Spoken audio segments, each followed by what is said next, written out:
I had a feeling that once Vince McMahon appeared on Steve Austin's podcast and made that statement that he did about the fact that the millennial generation just doesn't want it as bad, they lack the ambition of previous generations, and that nobody since Cena has really attempted to go and grab the brass ring, that it was going to get a lot of reaction. Now, maybe it was just Vince trying to motivate people.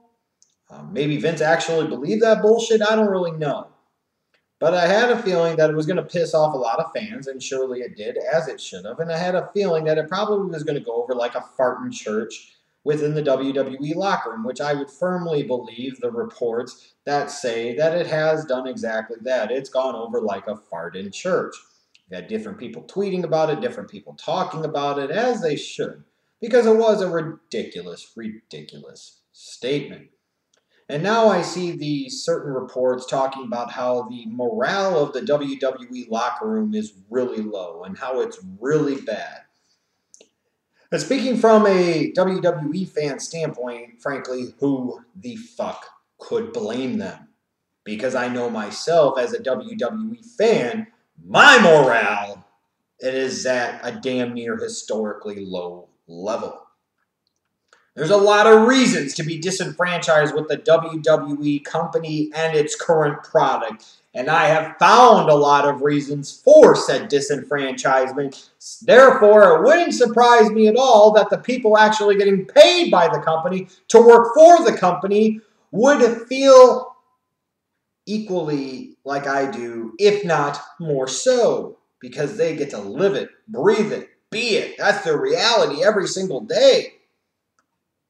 Who could blame them for having fucking incredibly low morale? The WWE Network, that was supposed to be this great, awesome thing, if you bother listening to the WWE, hasn't exactly been that.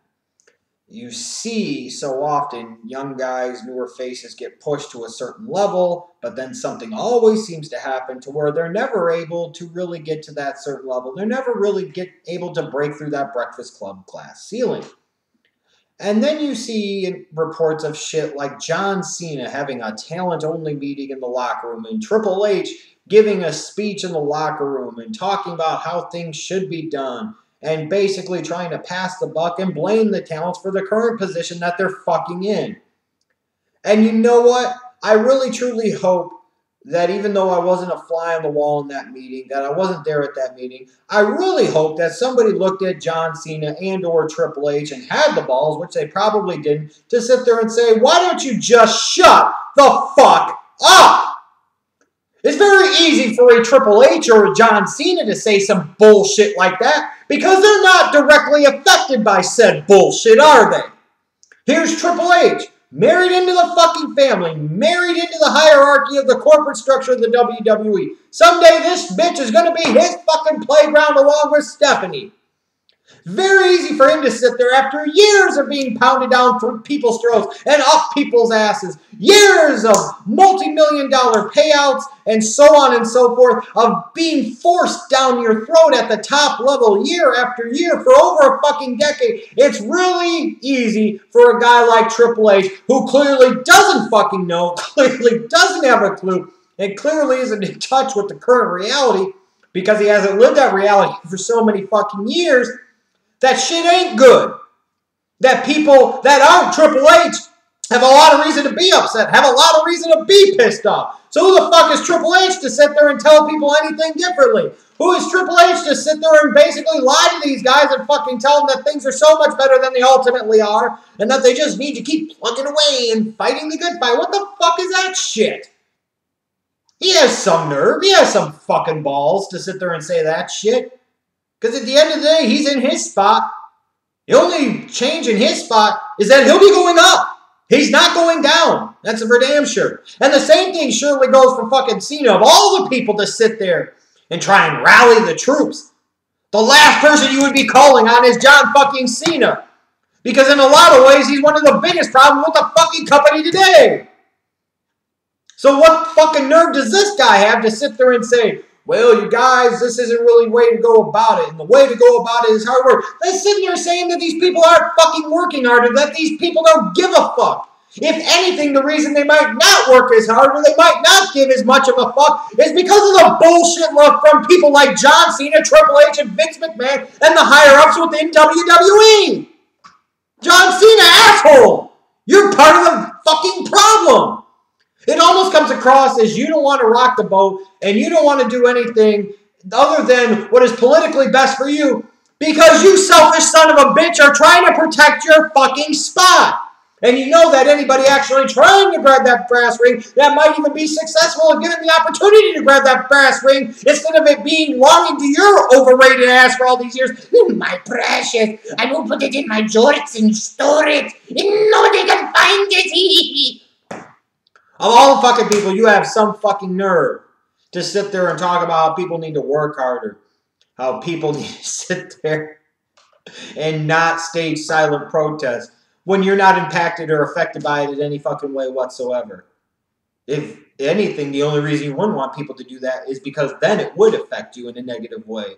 You selfish sons of bitches. For all the people that think that Triple H running the show instantly means that WWE would get a whole lot better long term, you're fucking kidding yourself. And for those that think that John Cena isn't a primary problem with the WWE today, again, you are fucking kidding yourself.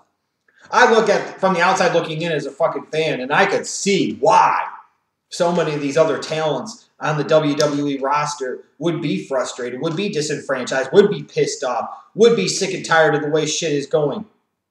Because they've got to live that reality. I've just got to watch that reality. And I know that in a lot of ways, I don't like what I'm fucking seeing. And the fact that anybody involved with WWE would actually think that things are okie dokie. And that things are okay and everything's just great and puppies and sunshine and beer just shows how delusional, out of touch, and senile that certain fucking individuals running this goddamn company are. Who could blame these guys for being down in the dumps? Who could blame these guys for having incredibly low morale?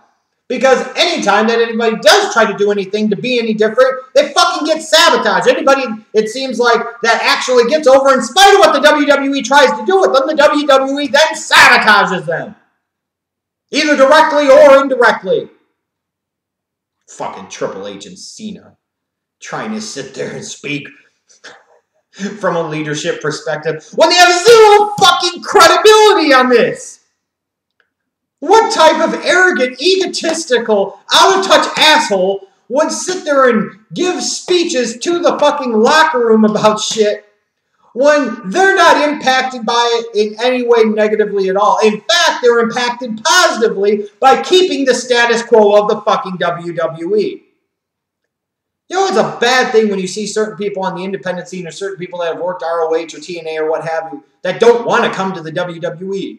Why would you not want to come to the place that by far is going to pay you the most money? When you start to see that, that starts to make you really think that things are a lot worse than we even envisioned. Why would anybody want to put forth more effort? Why would anybody want to work harder? Why would anybody want to believe in the program fully? Well, they've been given absolutely no reason to, and in fact, they've been de-incentivized to do just that. Jesus Christ. This is like a corporation that sits there and is doing well, making a profit, and then all of a sudden you put a dumb dick in charge as the CEO and chairman of the board, makes a bunch of dumb-ass decisions, costs the company millions upon millions of dollars. The company goes from operating in the black to operating well within the fucking red, and then we figure the best way to solve the problem and to cut expenses and to get back into the black, or at least less out of the red or more out of the red and closer to the black, is instead of firing the asshole and his minions that he put in place to facilitate these ridiculously dumb dick decisions, we're going to take it out on the lowest level employees, and we're going to fucking blame them. This shows you just how much of a corporation WWE really fucking is. Instead of looking at the company itself and the people in charge of the company and the stupid shit that they fucking do to create the environment that has been created, let's blame the fucking people that have to try and persevere and survive in this fucking Shark Tank environment every fucking day. Holy shit. And I feel bad for everybody that isn't Triple H, Cena, maybe Orton in the WWE. As, you know, I hear this shit and I see what's reported and I can see kind of the way these guys tweet and they talk about shit. And I'm like, yeah, you're living a corporate American reality. And it's a fucking nightmare. No wonder you hate your fucking job. Welcome to the real world.